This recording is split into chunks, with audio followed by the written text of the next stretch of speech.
Hey guys, day, I remember, and we were all in the blanket. hey guys, and We welcome had to just another finished video eating the where things we today saved and preparing I our lives am for going the to be sleep playing sinking Minecraft bed. again, but They were rather nice well, things. David's doing school stuff, so maybe we'll have to listen to it the entire time. I'm not sure, honestly.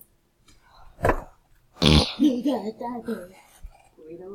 da da da da da da da da. Da-na-na. Whoa. Whose trampoline is that? I'm gonna get on that trampoline. Dang it. Boing, boing, boing, boing. Wait a minute. There's something I need to do. 1, 2, 3rd. Hello, paragraph, Carol. Part 1. Hello, Carol. This is chapter 3, part 1. Oh, this is part 2. Yeah, because you skipped extra. 3rd paragraph down. Cheap. The last probably 5 sentences. I should got it. Claimed all rewards. It was got in Greenwich, where it is 4 ounces a penny, 3 apples, some macaroni, the straight sort that is so useful to suck things through, some raw rice, and a large piece of cold suet pudding that there Alice it nicked is. from the larder when she went to get the rice and macaroni. And when we had finished, someone said, "I should like to be a detective." I wish to be quite fair, but I cannot remember exactly who said it. Oswald thinks he said it, and Dora says it was Dickie, but Oswald is too much of a man to quarrel about a little thing like that. "I should like to be a detective," he Okay, said. Perhaps I'm it gonna was be Dickie, but I think not. waiting. "And find out strange and hidden crimes." "You have to be much cleverer than you are," said H.O. "Not so very," Alice said, "because when you've read the books you know what the things mean. The red hair on the handle of the knife, or the grains of white powder on the velvet Damn. collar of the villain's overcoat. I believe you'd do it."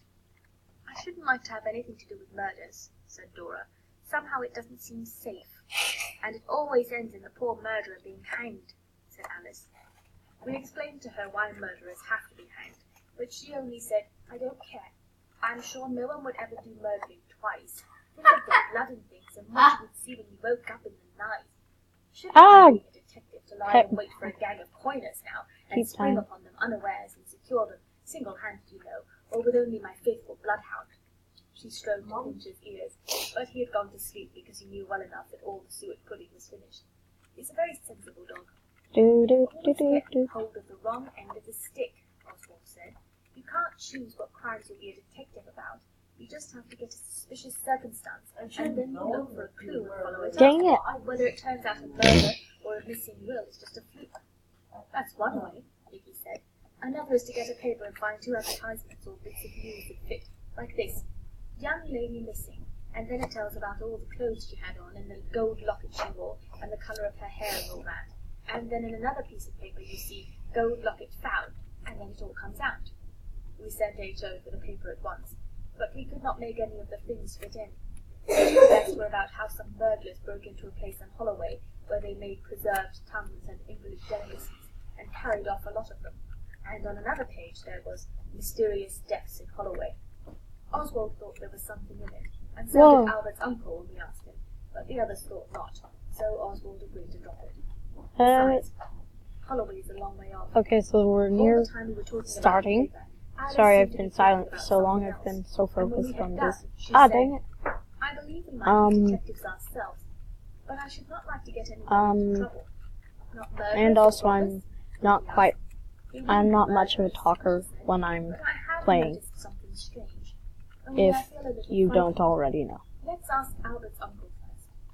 Alice is Oh, a come fond on. of asking grown-up people Arg. things, and we all said it was tommyrot, and she was to tell us.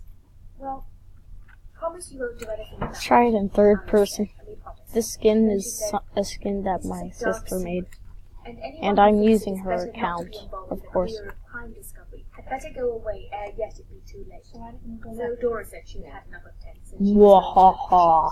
H.O. went with her because he had tuppence to spare. Ready to go. Alice's. Oswald knew by the way she spoke. He could nearly always tell. And when people are not telling the truth, Oswald generally knows by the way they look with their eyes. Oswald is not proud of being able to do this. He knows it is through no merit of his own that he is much cleverer than some people. When they had gone, the rest of us got closer together and said, "Now then." "Well," Alice said, "you know the house next door? The people have gone to Scarborough, and the house is shut up. But last night I saw a light in the windows." We asked her how and when, because her room is in the front and she couldn't possibly have seen. But then she said, "I'll tell you if you boys will promise not ever to go fishing again without me." So we had to promise. Then she said, "It was last night. I had forgotten to feed my rabbits, and I woke up and remembered it. And I was afraid I should find them dead in the morning. Like Oswald did. It wasn't my fault," Oswald said. "There was something the matter with the beasts. I fed them right enough." Alice said she didn't believe that, and she went on. "I came down into the garden, and I saw a light in the house, and dark figures moving about. I thought perhaps it was burglars, but Father hadn't come home, and Eliza had gone to bed, so I couldn't do anything. Only I thought perhaps I would tell the rest of you." "Why didn't you tell us this morning?" Noel asked, and Alice explained that she didn't want to get anyone into trouble with the burglars. "But we might watch tonight," she said, "and see if we see the light again." "They might have been burglars," Noel said. He was sucking the last bit of his macaroni. "You know the people next door are very grand. Stupid They people. won't know us, and they go out in They don't a real like it. private carriage sometimes. And they have an at-home day, and people come in cabs. I dare say they have piles of plate and jewellery and rich brocades and furs and price and things like that. Let us keep watch tonight." "It's no use watching tonight," Vicky said. "If it's only burglars, they won't come again. But there are other things besides burglars that..." Have we found out something about Alice just now? Or just in his last bit? She likes fishing. She doesn't like what? To be left out. Well, she doesn't like being left out, sure. But she also doesn't like getting anyone in trouble. Oswald had rabbits that died. That could have. discovered in empty houses where lights are seen moving. "You mean coiners?" Is that important? said Oswald at once. "I wonder what the reward is for setting the police on their track." Dickie thought it ought to be something fat, because coiners are always a desperate gang, and the machinery they make the coins with is so heavy and handy for knocking down detectives. Then it was tea time, and we went in, and Dora and Joe had clubbed their money together and bought a melon, quite a big one, and only a little bit squashy at one end. It was very good, and then we washed the seeds and made things with them with pins and cotton, and nobody said anything more about watching the house next door. Only when we went to bed, Dickie took off his coat and waistcoat, but he stopped at his braces and said, "What about the coiners?"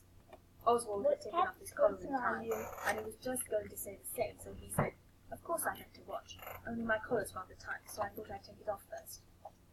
Dickie said he did not think the girls ought to be in it, because there might be danger, but Oswald reminded him that they had promised Alice, and that a promise is a sacred thing, even when you'd much rather not. So Oswald got Alice alone under pretence of showing her a caterpillar. Dora does not like them, and she screamed and ran away when Oswald offered to show it her. Then Oswald explained that Alice agreed to come and watch if she could. This made us later than we ought to have been, because Alice had to wait till Dora was quiet and then creep out very slowly, for fear of the boards creaking. The girls sleep with their room door open for fear of burglars. Alice had kept on her clothes under her nightgown when Dora wasn't looking, and presently we got down, creeping past Father's study, and out of the glass door that leads onto the veranda and the iron steps into the garden. And we went down very quietly and got into the chestnut tree, and then I felt that we had only been playing what Albert's uncle calls our favourite instrument. I mean the fool, for the house next door was as dark as dark. Then suddenly we heard a sound. It came from the gate at the end of the garden. All the gardens have gates. They lead into a kind of lane that runs behind them. It is a sort of back way, very convenient when you don't want to say exactly where you're going. You had the gate at the end of the next garden click, and Dickie nudged Alice so that she would have fallen out of the tree if it had not been for Oswald's extraordinary presence of mind. Oswald squeezed Alice's arm tight and we all looked. I am She shaking. can't see your name I am tag. holding down. We had not exactly expected anything to You're happen holding except shift? perhaps a light. But now a muffled So they can't figure, see your name tag? shrouded in a dark cloak, came swiftly up the path of the next door Okay. garden, and we could see that under I its cloak can't the figure kill had a anyone. mysterious burn. The figure was dressed to look like a woman in a sailor hat. Are you We held listening? our breath as it passed under the tree where we were, and then it tapped very gently on the back door and was let in, and then a light appeared in the window of the downstairs back breakfast room. But the shutters were up. Dickie said, "My eye, and wouldn't the others be sick to think they hadn't seen this. But Alice didn't half like it, and as she is a girl, I do not blame her. Indeed, I thought myself at first that perhaps it would be better to retire for the present and return later with a stronger arm. The mysterious stranger was bringing things in, not taking them out. Must be coins. Oh, awful, don't let's. The things they called hurt very much. I think let's go to bed. But Dickie said he was going to see. If there was a reward for finding out things like this, he would like to have the reward. They locked the back door, he whispered. I heard it go, and I could look in quite well through the holes in the shutters and be back over the wall long before they got the door open, even if they started to do it at once. There were holes at the top of the shutters, the shape of hearts, and the yellow light came out through them as well as through the chinks of the shutters. Oswald said if Dickie went, he should, because he was the eldest, and Alice said, if anyone goes, it ought to be me, because I thought of it. So Oswald said, well, go then. And she said, not for anything. And she begged us not to, and we talked about it in the tree till we were all quite hoarse with whispering. At last we decided on a plan of action. We sat in the tree and screamed murder if anything happened. Dickie and I were to get down into the next garden and take it in turns to it. So we got down as high as we could, but the tree made much more noise than it does in the jail, and several times it hurt, fearing that all was discovered. But nothing happened. There was a pile of red flower pots under the window, and one very large one was on the window ledge. It seemed as if it was the hand of destiny that placed it there, and the geranium in it was dead, and there was nothing to stop you standing on it. I also get a shield. Then use your shield. I can't. It doesn't really count. Yes. So Oswald stood on the flower pot and trying to look through one of the holes. He did not really expect to see the coin as it then fell work, though he had pretended to when we were talking in the tree. But if he had seen them pouring the base molten metal into tin moulds the shape of half-crowns, he would not have been half so astonished as he was at the spectacle now revealed. At first he could see little, because the hole had unfortunately been made a little too high. Is it a three-way fight? No, it's two-way. What kind of armor do you have? Same? Yeah, I'm pretty sure. No! Messy. Hey, simmer. Oh, this is a half. My mouse wasn't working. Now, are you ready to finish Dang listening? it. Fly. Is this an old half? She finally. What are we playing this time? Nice. So that the eye of it I'll be a could only see whooper. the prodigal son in a shiny frame on the opposite wall. But Oswald held on to the window frame and stood on tiptoe, and then he saw. There was no furnace, and no base metal, no bearded men in leathern tables with tongs and things, but just a table with a tablecloth on it for supper, and a tin of salmon and a lettuce and some bottled beer.